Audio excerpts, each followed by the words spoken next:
Bugün Başkanımızın anası rayonlardan da götürüp geldiler. Bugün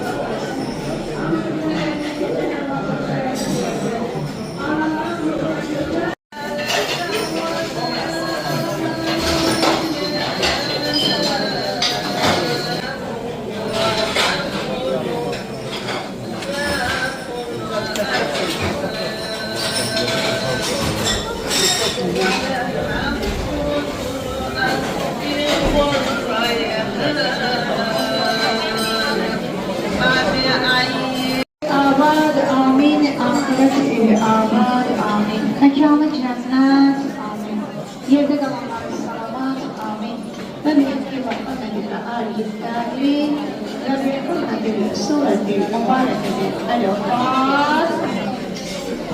Bismillahirrahmanirrahim, elhamdülillahi Rabbil âlemin. o çeşmeden süzülen bu çaya bir de gelmez. Çay kuşları dünyaya bir de gelmez. Yaklaşık bir mucize sinesler yaptı. Gören korkmak bilir mi? Koyduğunda eyler yaptı.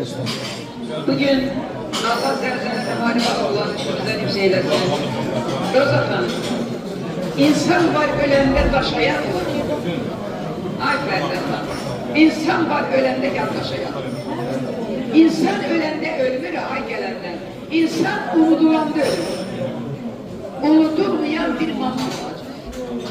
Çünkü siz evde hoş geldin herkes onun başsağlığını yaşıyor. Şimdi hele çok adam da bilmiyor. Bugün adam akıllı, insan akıllı.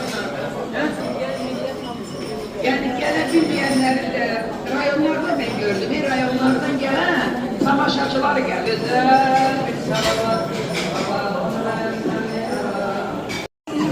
Şahit Ece canlı tanıklarda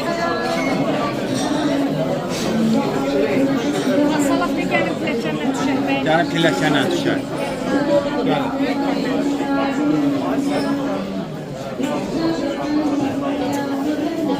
Şöyle gel karşıya.